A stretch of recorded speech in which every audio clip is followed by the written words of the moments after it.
Hi everyone, welcome to global online. आप सभी NTA युद्ध सेनेट री एग्जामिनेशन की तैयारी कर रहे स्टूडेंट्स के लिए एक बहुत इंपॉर्टेंट वीडियो में लेकर आई हूँ, जिसमें हम बात करेंगे 10 ऐसे टॉपिक्स की जो कि पेपर वन के लगभग हर शिफ्ट में अभी तक पूछे गए हैं। जिन भी स्टूडेंट्स के पेपर अभी री एग्जामिनेशन होना अभी बाकी है, उन सब के लिए मैं ये बताना चाहती हूँ कि अगर ये 10 टॉपिक्स आप लोग अच्छे से रिवाइज कर लेते हो तो आप लोगों को अपकमिंग एग्जामिनेशन में बहुत ज्यादा हेल्प हो जाएगी। तो चलिए फिर इसी के साथ डिस्कशन पर आगे बढ़ते हैं। सबसे पहला टॉपिक मैं आपको बताती हूँ टीचिंग एप्टीट्यूड से, जो कि है स्वयं प्रभा।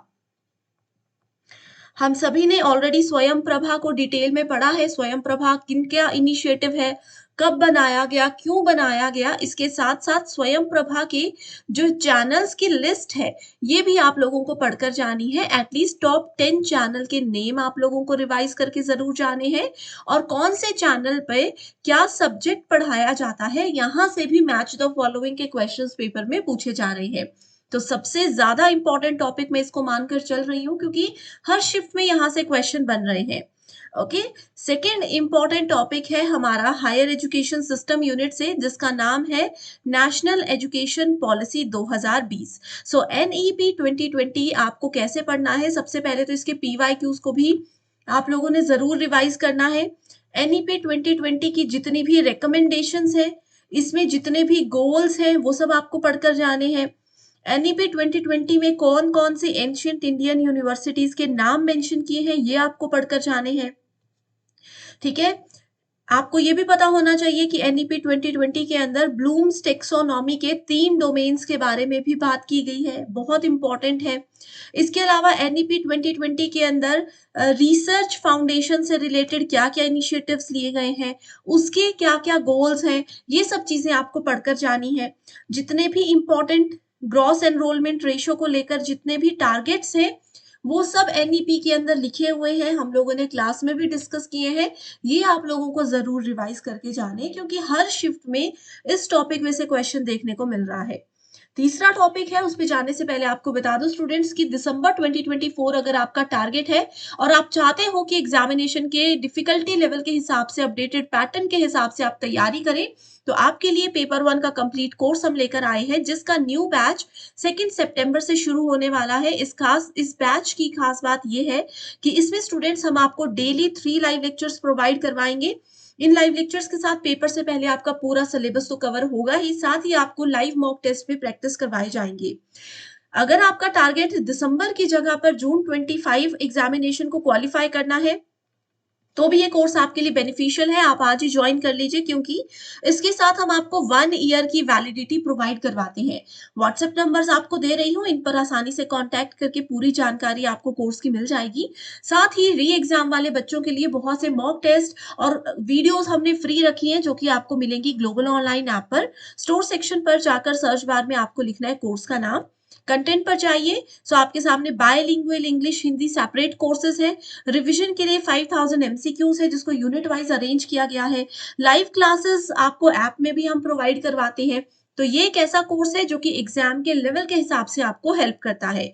ओके, तो आप सभी स्टूडेंट्स ये 2 नंबर्स दिए हैं व्हाट्सएप के थ्रू, इन पर कांटेक्ट कर लीजिए। ओके, अब तीसरे सबसे इंपॉर्टेंट और रिपीटेड टॉपिक पर हम आ रहे हैं, जो कि है नंबर सीरीज।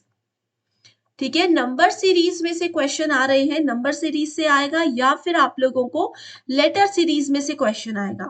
मैक्सिमम पेपर्स में अभी तक नंबर और लेटर सीरीज में जो क्वेश्चंस आए हैं, वो या तो आपसे हमेशा की तरह मिसिंग वैल्यू वाले पूछे गए हैं, या फिर कोडिंग डिकोडिंग के फ्रेम में भी पूछे गए हैं, वो भी मैच द फॉलोइंग करके। ठीक है, तो आप लोगों को थोड़ा सा रेडी रहना है कि बिल्कुल बेसिक क्वेश्चन नहीं आ रहे, कॉन्सेप्ट आपने, रूल्स अपने यहाँ पर क्लियर रखने हैं। फोर्थ इंपॉर्टेंट टॉपिक है परसेंटेज।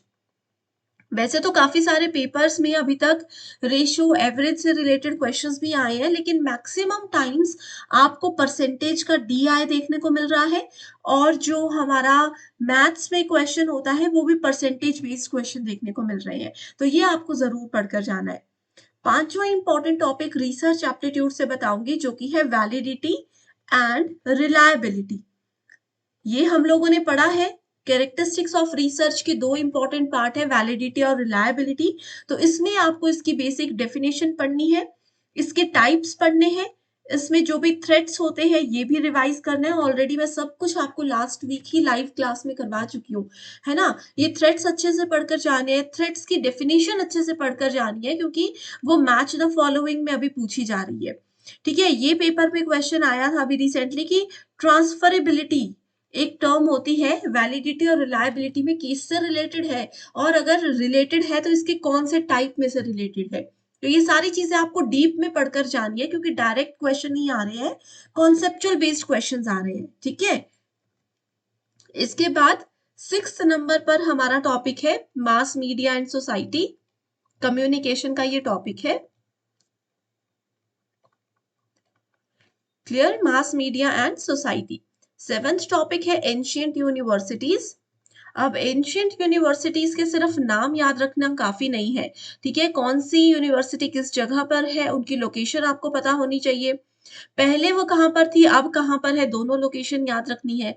किस सब्जेक्ट के लिए कौन सी यूनिवर्सिटी फेमस थी, ठीक है? एस्टैब्लिश किन्होंने की थी यूनिवर्सिटी, अब वो यूनिवर्सिटी अभी भी रन है, रनिंग कंडीशन में है या फिर डिस्ट्रॉय हो चुकी है, अगर डिस्ट्रॉय हो चुकी है तो किन्होंने डिस्ट्रॉय की है, ये सब चीजें आपको पता होनी चाहिए। 8th नंबर पर जो टॉपिक बताने वाली हूँ ये है आईसीटी यूनिट से, that is your computer memory. Computer memory topic हमने आज ही पढ़ा है सुबह, है ना? कंप्यूटर मेमोरी में basically primary memory, secondary memory होता है, ये भी पढ़कर जाना है। इसमें आप लोगों को मेमोरी के जो टाइप्स होते हैं, जैसे कि हमारे पास कैशे मेमोरी होता है, हमारे पास सीडी रोम होता है, हमारे पास डीवीडी रोम होता है, हमारे पास रैम होता है, ये सब का आपको एक तो स्टोरेज कैपेसिटी पता होनी चाहिए किसकी कम है किसकी ज्यादा है। एक्सेस स्पीड सबकी पता होनी चाहिए किसकी कम है किसकी ज्यादा है, क्योंकि आपको क्रोनोलॉजिकल ऑर्डर में यानी कि एक सीक्वेंस में अरेंज करने को बोला जा रहा है कि 5-6 मेमोरी के नाम दिए हैं, आपको बताना है कि सबसे छोटी मेमोरी कौन है, सबसे फास्ट मेमोरी कौन है, तो उनको अरेंज करने के लिए पूछा जा रहा है। ठीक है? सो ये 8th टॉपिक है हमारा। 9th टॉपिक आपको बताती हूँ, that is your online teaching tools. जैसे कि हम लोगों ने पेडलेट पढ़ा है, हम लोगों ने कहूत पढ़ा है, ये वाले जो क्वेश्चंस हैं ये सारे के सारे पीवाईक्यूज बेस्ड ही आ रहे हैं। नया कुछ भी पेपर में नहीं आ रहा है, अभी तक के जितना भी एनालिसिस हुआ है पुराने टॉपिक आ रहे हैं, लेकिन उनको पूछा थोड़े अलग तरीके से जा रहा है। ठीक है? 10th नंबर पर आ रहा है हमारे पास फैलेसी। ठीक है? That is from logical reasoning unit. So fallacy एक हमारे पास होती है फॉर्मल फैलेसी, एक होती है इनफॉर्मल फैलेसी। बहुत सारे आगे इनके फर्दर टाइप्स होते हैं, जैसे कि रेड हियरिंग होता है, ठीक है? और भी बहुत सारे टाइप्स हैं, इनके सारे कीवर्ड्स हमने ऑलरेडी पढ़े हुए हैं। तो ये फैलेसी के नाम आप लोगों को याद रखने हैं। रियल लाइफ एग्जांपल्स को हम कैसे फैलेसी से रिलेट करके करेक्ट आंसर तक पहुंच सकते हैं, ये आप लोगों को याद रखना है। तो ये 10 ऐसे टॉपिक्स हैं जो हर शिफ्ट में पूछे जा रहे हैं, और अगर आपका पेपर अभी 1-2 दिन में है तो आपको ज़रूर ये रिवाइज़ करके जानी चाहिए। ठीक है? तो चलिए स्टूडेंट्स, फिर मैं उम्मीद करती हूँ कि आप इन टॉपिक्स को आपने ऑलरेडी पढ़ा होगा। अब बस फाइनल रिवीजन एक बार करके जाओगे। और भी कोई डाउट्स हैं, कोई भी सवाल है तो मुझसे कमेंट करके पूछ सकते हो, मैं ज़रूर आपकी हेल्प करूँगी। Thank you so much and I wish you all the very best.